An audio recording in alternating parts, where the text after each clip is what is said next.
Abra sua Bíblia no Evangelho segundo Mateus, capítulo 5, versículos 43 a 48.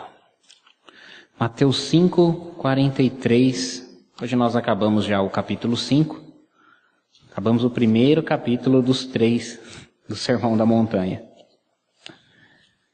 Vamos ler, se coloque em pé em reverência à palavra de Deus, fazer uma leitura com muita atenção, para que nós possamos compreender.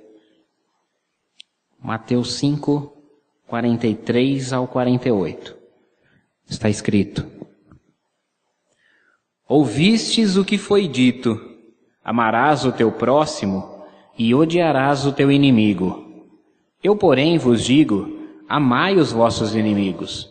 Bendizei o que vos maldizem, fazei bem ao que vos odeiam, orai pelos que vos maltratam e vos perseguem, para que sejais filhos do vosso Pai que está no céu.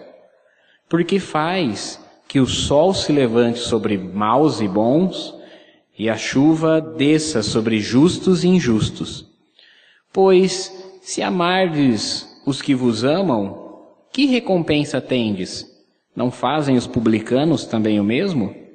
E se saudardes unicamente os vossos irmãos? Que fazeis demais? Não fazem os publicanos também assim? Sede vós, pois, perfeitos, como é perfeito o vosso Pai que está nos céus. Oremos. Pai, te pedimos nesse instante que fales conosco através da tua santa palavra. Que o teu Espírito Santo nos revele o sentido, nos encoraje e capacite a podermos colocar em prática a tua palavra. Que Ele esteja nos auxiliando, assim como Ele foi com aqueles que nos deixaram a Escritura, Ele seja conosco, para que nós possamos compreendê-las. É a nossa oração, confiamos e dependemos somente de Ti agora. Oramos no nome do Teu Filho Jesus Cristo. Amém. Pode sentar-se. Irmãos, esse é o trecho, acho que o mais difícil desse sermão inteiro. Do sermão de Jesus, não dos sermões que eu estou pregando. De tudo que Jesus ainda vai ensinar no capítulo 6 e 7, esse trecho é o mais difícil de todos. Tá? Ele já deu uma boa introdução no ensino anterior, que nós ouvimos semana passada aqui no sermão, quando ele diz assim: não resistam ao mal, mas se alguém te ferir a face direita, te humilhando, te desprezando, oferece a outra. Ele já começa ensinando algo difícil para nós, que é recebermos o dano, recebermos a afronta, recebermos a humilhação e não resistirmos por causa da nossa fé em Jesus, por causa do nome de Jesus. Já é difícil isso, levar uma bofetada na cara, ser humilhado, desprezado, e não resistir, e não revidar, e não vingar-se. Isso já é difícil. Mas agora, Jesus quer mais um passo de nós, algo que é totalmente contrário ao nosso ego. Acho que se nós não tivéssemos umbigo, seria mais fácil de ouvir essas palavras. Porque vai contra nossos próprios anseios, nossos próprios desejos, o nosso próprio senso de sentir-se justos. Ele diz assim: vocês ouviram o que disseram, ame o teu próximo e aborreça o teu inimigo. E é, sem sombra de dúvida, a coisa mais comum para nós, coisa mais óbvia. Nós gostamos de quem gosta de nós, e quanto mais afinidade vai sendo cultivada, maior o laço vai se tornando, e a gente vai gostando e cultivando interesses com as outras pessoas, e a amizade vai crescendo, e como a Bíblia diz, ao ponto de que há amigos que são mais chegados do que próprios irmãos. E obviamente que com nossos desafetos, nós vamos, do mesmo jeito que existem afinidades, existem desafetos, nós vamos nos distanciando, nós vamos ignorando, nós vamos deixando, e pode ser que se torne uma inimizade, um conflito, uma guerra e um fogo cruzado. Mas Jesus fala, ame os seus inimigos. Lembrando que o contexto em que Jesus disse, está lá no capítulo 5, no versículo de número 11. Bem-aventurados vocês, quando vos injuriarem e perseguindo, mentindo, disserem todo o mal contra vocês, por causa do meu nome. Então aqui nós não estamos falando de crime, de nada do gênero, de violência gratuita. Nós estamos falando de perseguição por causa do nome de Jesus, de inimizades, desavenças, aborrecimentos por causa da nossa profissão de fé. Os inimigos por causa do nome de Jesus. Os inimigos por causa da profissão de fé que nós temos. Amem os seus inimigos, que são seus inimigos por causa do meu nome, diz o Senhor. Façam para eles o contrário do que eles fazem para vocês. E é aí que é difícil. Na teoria é muito bonito. É muito bonito. Que pastor, que pregador que não gosta de pregar esse sermão. Mas pô-lo em prática é o desafio do cristão. Nós temos que orar a Deus. Senhor, não nos deixe cair em tentação. Jesus nos ensinou a orar assim. Uma dessas tentações em que nós não queremos cair é sermos perseguidos por causa do nome de Jesus. Nós oramos aqui semana após semana, lembramos de missionários, de missões, lembramos de orar pela igreja perseguida. Mas a verdade é que nós não sabemos como é ser perseguido por causa da fé. Alguns antigos souberam. Lembro inclusive de uma história do primeiro reverendo presbiteriano que chegou na cidade de Jaú. Ele foi arrastado pela barba, pela rua Edgar Ferraz, que é uma das ruas principais do centro de Jaú, para fora da cidade. Ele foi arrastado pela barba para fora da cidade porque ele era crente e tal, e a cidade, quis expulsar ele da cidade. Depois, mais para frente, eles começaram um trabalho na cidade vizinha de Dois Córregos, organizaram a primeira igreja presbiteriana lá em Dois Córregos, e aí depois de um tempo a igreja presbiteriana de Dois Córregos plantou a igreja presbiteriana de Jaú, e aí um dia esse reverendo, que eu não lembro o nome dele, porque não tem tão boa memória assim, ele foi visitar quando a igreja de Jaú já estava organizada, e o camarada que tocava a carroça que puxou ele pela barba foi quem saudou ele na porta da igreja. Pediu perdão para ele, e é de arrepiar isso, irmãos. Mas sabe, é isso que Jesus está nos falando. Nós não sabemos o que é ser perseguido por causa do nome dele. O máximo que nós sofremos é uma chacota aqui, uma chacota acolá, deixam de convidar a gente para tomar um refresco porque a gente é crente. O máximo que a gente passa é isso, uma pouca segregação, porque agora você é crente, e crente não pode isso, crente não pode aquilo, então não te convido mais para as minhas atividades sociais. É o máximo. Mas não tem muito tempo, porque isso não tem nem 100 anos, Acho que a igreja lá presbiteriana de Jaú não tem 100 anos ainda. As pessoas eram mortas no Brasil, torturadas, agredidas, espancadas por causa do nome de Jesus. Quando os primeiros missionários americanos chegaram no Brasil para plantar a igreja de Cristo Pentecostal no Brasil, eu tenho um livro da história dessa igreja. Quando eles fizeram o culto inaugural, o primeiro culto inaugural dessa igreja no Brasil, era uma igreja muito rudimentar, não tinha forro, e o pessoal jogou paralelepípedo na igreja. Um paralelepípedo furou o telhado da igreja e caiu na cabeça de um bebê, no primeiro culto. Então nós não sabemos o que é ser perseguido. Nós não sabemos o que é que Jesus falou aqui no versículo 11.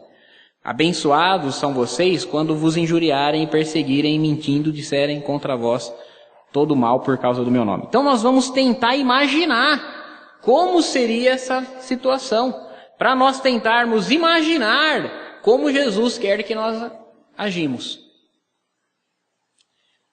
Façam para eles o contrário do que eles fazem para vocês, é o que Jesus fala no versículo 44.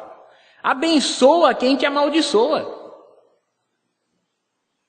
Eu falei aqui uns sermões atrás, quando fala sobre o ódio e sobre o homicídio, nunca amaldiçoe ninguém. Se você não pode abençoar a pessoa, fique calado, mas nunca amaldiçoe.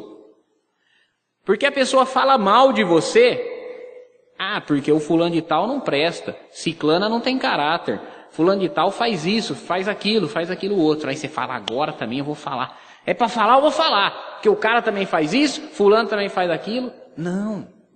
Jesus está falando, falem bem de quem fala mal de vocês. Abençoa ele que te amaldiçoa. Tá vendo? Já é algo que contraria nós. Só de alguém falar mal de mim, me injuriar, me caluniar, mentir a meu respeito e saber que Jesus quer que eu falo bem do camarada. Imagina se ele me puxar pela barba. Aqui não dá para... A barba do reverendo era bem maior, né? Não dá. Esse toquinho meu aqui, eles não iam conseguir me puxar. Agora você imagina uma pessoa te bater, te espancar. Você imagina a mãe daquele bebê naquele culto da igreja Cristo Pentecostal? Se a pessoa fala mal de mim, eu já acho que eu tenho que falar mal dela, porque ela também tem os podres dela, e Jesus quer que eu falo bem. Quanto mais se ele me torturar, me espancar, me prender, me expropriar, faça o bem para quem faz mal para vocês. A pessoa te humilha, né? Te espizinha, te defrauda, te rouba, mas o mundo dá voltas. E quando essa pessoa precisar de você, aí você vai ajudar ela. Aí você vai abençoar ela. Aí você vai fazer por ela o contrário do que ela fez por você. A expectativa nossa, ninguém aqui é hipócrita, é que o mundo, esse mundo que é redondo, dê uma volta e a pessoa venha parar nas nossas mãos. Mas se Deus permitir que ela pare nas nossas mãos, nós vamos abençoá-las. Nós vamos fazer bem por elas. Nós vamos perdoá-las. Elas falaram mal de nós, mas nós vamos falar bem delas. É difícil, né, irmãos? Parte do ensino de Jesus no Sermão da Montanha, que eu confesso é o mais difícil de todos. Sobre tudo isso, irmãos, falar bem de quem fala mal de você, abençoar ele enquanto ele te amaldiçoa, fazer bem enquanto ele te faz mal, Jesus encerra dizendo, ore, interceda por aqueles que fazem mal para vocês. Aqueles que vos maltratam e que vos perseguem. Orem por eles. É aí que você prova se o camarada realmente entendeu o que Jesus está ensinando ou não. Porque ninguém tem fiscal de oração.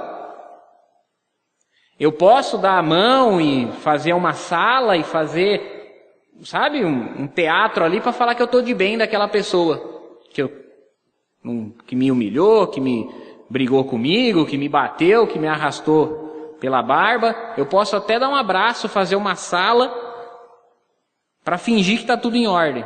Agora, só eu e Deus sabemos se eu vou no meu quarto, com as portas fechadas, orar a Deus e falar, Senhor, abençoe fulano, abençoe Beltrana, que me fez isso, isso, isso. Que me feriu, que me caluniou, que mentiu contra mim. Talvez, eu só estou aventando essa hipótese, talvez o reverendo orou pela vida daqueles que puxaram ele para fora da cidade, sem saber os nomes, sem saber quem eram as pessoas, mas talvez ele chegou lá em Dois Córregos e falou, Senhor, abençoe aquele povo de Jaú, que hoje rejeitou o seu evangelho, que hoje nos expulsou de lá. Talvez por isso, quando ele chegou lá, anos mais tarde, ele foi recebido por aqueles que haviam maltratado ele. É isso, irmãos. Ore pelas pessoas que você tem desavenças, desamores, desentendimentos. Ore por elas. Eu não posso te fiscalizar. Não sou uma mosquinha que fico lá vendo se você vai orar ou não. Mas você e Deus sabem disso. E Jesus está nos pedindo, orem pelos seus algozes. Jesus, quando estava na cruz, olhou e disse, Pai, perdoa-lhes, eles não sabem o que fazem. Ah, pastor, mas Jesus é Jesus. Estevão, quando estava sendo apedrejado, disse, Senhor, não lhes impute essa culpa. É possível nós sermos assim. Nós temos que começar orando pelos nossos inimigos. Depois, então, nós vamos fazer bem a eles, abençoá-los, servi-los, ao invés de retribuir com o mal. Vamos lá, vamos andar aqui. Versículo 45. Por quê? Porque tal pai, tal filho. Jesus disse, façam isso para que vocês sejam iguais ao vosso Pai que está no céu. Já diz o provérbio popular, né? Que a fruta não cai muito longe do pé. Os filhos parecem com os pais. Então, se nós somos filhos de Deus, temos que parecer com o nosso Pai que está no céu. E Jesus justifica isso porque a graça de Deus é comum. Ele diz, o sol não nasce só para os crentes. A chuva não cai só sobre os bons. O sol nasce para o crente, para o descrente, para o bom, para o mal, e a chuva cai para o justo e para o injusto. O irmão Ademar trabalha no campo lá. Quando chove no milharal, chove só no milharal de onde o Ademar trabalha, porque ele é crente. Não, o outro que pode ser descrente, que pode ser da pior espécie. Se chover no milharal que o Ademar trabalha, chover no milharal do patrão do Ademar, vai chover no milharal do outro. Mesmo que ele seja mau, que ele seja ruim. O sol que nasce e dá vida para o bom, dá oportunidade de vida para o ruim. Porque Deus concede graça comum. É que Ele nos exige que nós também possamos retribuir o bem quando somos pagos com o mal. Para que nós sejamos filhos do nosso Pai que está no céu. E aí Jesus fala, porque que ganho há em fazer o mais óbvio? Os publicanos também amam quem amam eles. Os publicanos também cumprimentam quem cumprimentam eles. Vocês entenderem quem são os publicanos, imagina, os ministros do STF também sabem fazer coisas boas. Eles também amam. O Gilmar Mendes também ama quem ama ele. O que tem de mais isso? Porque os publicanos daquela época eram os corruptos, eram as pessoas que levavam vantagem com o poder público que tinham. Então, se você parar para pensar que o Gilmar Mendes ama, poxa vida, que demais eu faria se eu gostar do André, do Tiago, do Chico, do Fredson? O que demais tem nisso? Eles gostam de mim, eu preciso amar quem não gosta de mim. Isso que é o diferencial. Fazer o óbvio. Até o Gilmar Mendes faz. Até os publicanos fazem. E Jesus encerra dizendo então aqui para nós, versículo 48, sejam perfeitos, porque o vosso Pai que está no céu é perfeito. Sejam perfeitos porque o Pai de vocês é perfeito. Perfeito aqui não é alguém livre de falhas, livre de defeito. Perfeito em amor. Eu tenho um monte de falhas, tenho um monte de defeitos, tenho um monte de imperfeições, mas em amor eu preciso me aperfeiçoar. Em amar o meu inimigo, em amar o meu próximo, em amar o meu semelhante, eu tenho que me aperfeiçoar. Perfeito significa completo, não falta nada, não falta amor nenhum. Perfeito significa maduro, amadurecido. Quando nós formos maduros, nós vamos saber dar a outra face. Quando nós formos maduros, nós vamos saber pagar o mal com o bem. Quando nós formos maduros, nós vamos saber abençoar quem nos amaldiçoa. Enquanto nós formos infantis, enquanto nós formos imaturos, nós vamos continuar sendo birrentos, nós vamos continuar sendo imperfeitos. Sejam perfeitos em amor. Amem os seus inimigos como Deus amou vocês quando vocês eram inimigos de Deus. Vamos orar a Deus, porque não é fácil nós pormos isso em prática. Não é fácil para mim, não é nem um pouco fácil para vocês. Se coloque em pé para nós orarmos nesse instante. Feche seus olhos, curva a sua cabeça. Pai, oramos a Ti nesse instante, reconhecendo, Pai, a grande dificuldade, o desafio que é para nós descermos do nosso orgulho pessoal, Senhor, engolirmos o desaforo, recebermos a humilhação, o tapa em nossa face e não revidarmos e não resistirmos e oferecermos outra face. Senhor, nós sabemos quanto é difícil ouvirmos injúrias, calúnias e abençoarmos. Nós sabemos o quanto é difícil sermos perseguidos, injustiçados e orar e interceder por aqueles que nos fizeram mal. Mas eu te peço, Pai, que nós sejamos capazes. Livra-nos de uma hora de tentação em que nós sejamos perseguidos com mais violência. Livra-nos de passar por isso. Mas se preciso for, Senhor, prepara-nos para que possamos passar e honrar o Teu nome. Senhor, que as nossas vidas sejam preenchidas por esse amor. E com esse amor que o Senhor nos amou quando nós não merecíamos, nós possamos amar aqueles que nós julgamos não merecer o nosso amor. Guarda essa palavra no meu coração e dos meus irmãos. Abençoe as nossas vidas para que nós possamos dar glórias ao Teu nome através da nossa obediência a esse duro mandamento, mas que o Senhor nos auxilie para que nós possamos pô-lo em prática. É a nossa oração e súplica. Senhor, nós suplicamos a Ti no nome do Teu Filho Jesus Cristo, Senhor. Amém. Levante suas mãos para os céus, irmãos. Que a graça do Senhor Jesus Cristo, o amor de Deus e a comunhão com o Espírito Santo esteja com todos nós, hoje e sempre. Todos digam amém. O culto está encerrado. Vão em paz, o Senhor os acompanhe.